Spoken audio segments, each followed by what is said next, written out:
जय श्री कृष्णा, जय श्री राम, राधे राधे, ओम नमः शिवाय। कल हमने प्रीवियस में हमने ये देख लिया था यहाँ तक, प्रीवियस वीडियो में। अभी हमें देखना है यहाँ से। अत्र शूरा महेश्वासा भीमार्जुन समा युधि युधानो विराटश्च द्रुपदश्च महारथ। यहाँ भी हार्ड वर्ड की मीनिंग दिए हुए हैं। अभी देखते हैं, ये सारी जो बातें चल रही है ये अभी कोई बोल नहीं रहा है, ये सिर्फ बताया जा रहा है। और इस सेना में क्या है, भीम और अर्जुन के समान युद्ध करने वाले अनेक वीर धनुर्धर हैं, जैसे महारथी युधान, विराट, द्रुपद, ये सब। यद्यपि युद्ध कला में द्रोणाचार्य की महान शक्ति के सामने धृष्टद्युम्न महत्वपूर्ण बाधक नहीं था। वो तो गुरु हैं, वो बहुत ज़्यादा आगे हैं, तो धृष्टद्युम्न कुछ बाधा नहीं है। लेकिन बहुत सारे ऐसे योद्धा थे जिनसे भय था। वो चीज़ कौरव साइड के सेनापति द्रोणाचार्य को भी पता था। दुर्योधन इन्हें विजय पथ में अत्यंत बाधक बताता था, क्योंकि इनमें से प्रत्येक योद्धा भीम और अर्जुन के समान दुर्जेय था। उसे भीम तथा अर्जुन के बल का ज्ञान था, शुरू से उनके साथ रहा था, भाई भाई थे। इसीलिए वह अन्यों की तुलना इन दोनों से करता था, क्योंकि उसे पता था कि अर्जुन और भीम किस तरीके के हैं। धृष्टकेतुश्चेकितान काशीराजश्च वीर्यवान पुरुजित कुंती भोजश्च शैब्यश्च नरपुंगव। यहाँ पे पुरुजित, एक तो पुरुजित है और ये कुंती भोज यानी कुंती भोज जहाँ से कुंती हैं वहाँ से। तो पुरुजित और कुंती भोज ये दोनों जगह हैं, ठीक है। ये सब के सब जगह हैं। शैब्य, तो इसके साथ ही धृष्टकेतु, चेकितान, काशीराज, पुरुजित, कुंती भोज तथा शैब्य जैसे महान शक्तिशाली योद्धा भी हैं। ये सभी जो ये सब हैं, कुंती भोज एक हैं, पुरुजित हैं, शैब्य हैं, ये सब के सब एक एक करके शक्तिशाली ये सारे योद्धा हैं, उनके भी नाम हैं ये, ठीक है। युधामन्युश्च विक्रांत उत्तमौजाश्च वीर्यवान सौभद्रो द्रौपदेयाश्च सर्व एव महारथा। और कौन है, पराक्रमी युधामन्यु, अत्यंत शक्तिशाली उत्तमौजा, सुभद्रा का पुत्र तथा द्रौपदी के पुत्र, ये सभी महारथी हैं, ठीक है। ये सारे ये उनके नाम हैं सबके। अस्माकं तु विशिष्टा ये तान्निबोध द्विजोत्तमं नायका मम सैन्यस्य संज्ञार्थं तान् ब्रवीमि ते। किंतु हे ब्राह्मण श्रेष्ठ, आपकी सूचना के लिए मैं अपनी सेना के उन नायकों के विषय में बताना चाहूँगा जो मेरी सेना को संचालित करने में विशेष रूप से निपुण हैं।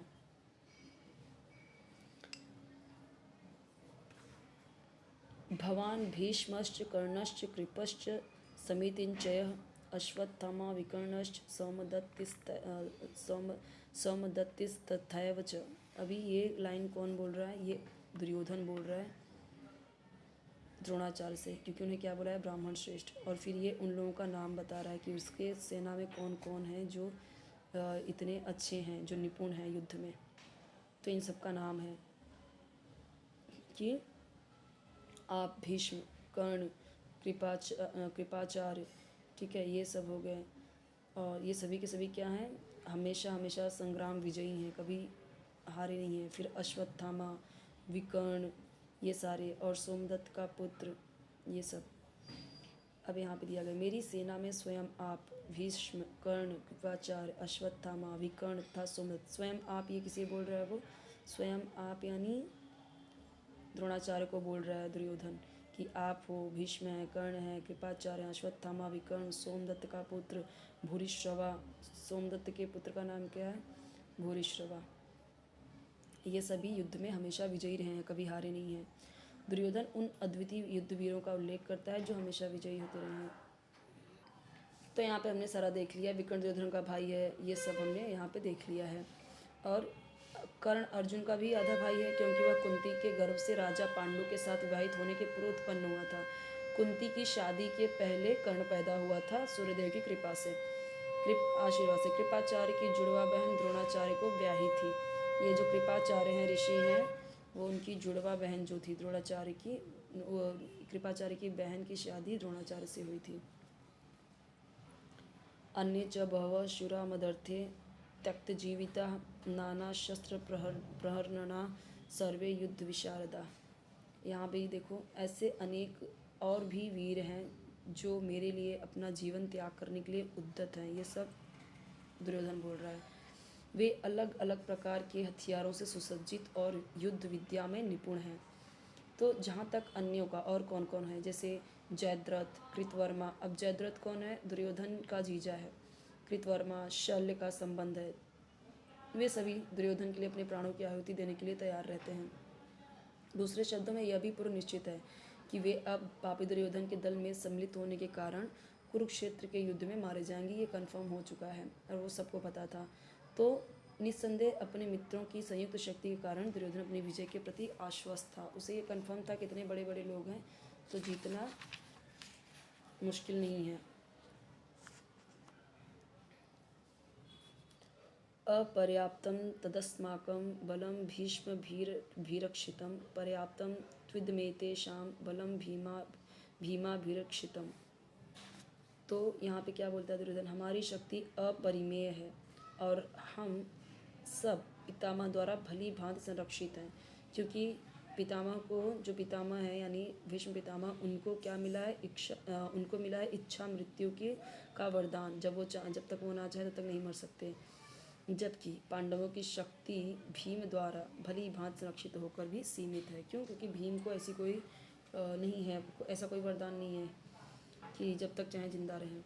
यहाँ पर दुर्योधन ने क्या किया है? तुलनात्मक शक्ति का अनुमान प्रस्तुत किया है। वह क्या सोचता है कि अत्यंत अनुभवी सेनानायक जो भीष्म पितामह के द्वारा विशेष रूप से संरक्षित होने के कारण उसकी सशस्त्र सेनाओं की शक्ति अपरिमेय है। यहाँ पे सेनानायक कौन है? भीष्म पितामह को बनाया है। दूसरी ओर पांडवों की सेनाएं कम है क्योंकि उनकी सुरक्षा का एक कम अनुभवी नायक अभी भीष्म पितामह हैं, पिता के भी पिता हैं, तो उनको ज़्यादा एक्सपीरियंस है, जो भीष्म की तुलना में नगण्य है। भीम की जो शक्ति है, जो उनका जो एक्सपीरियंस है, अनुभव है, वो भीष्म पितामह के समक्ष क्या है? नगण्य है, ना के बराबर। दुर्योधन क्या करता था?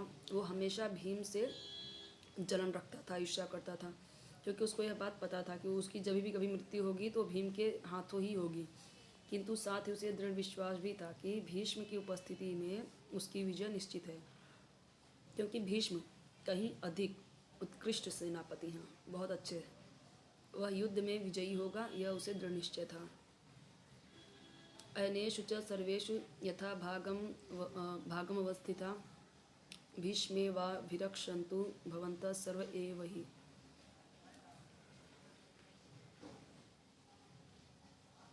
इसीलिए सैन्य व्यूह में अपने अपने मोर्चों पर खड़े रहकर आप सभी भीष्म पितामह को पूरी पूरी सहायता दें।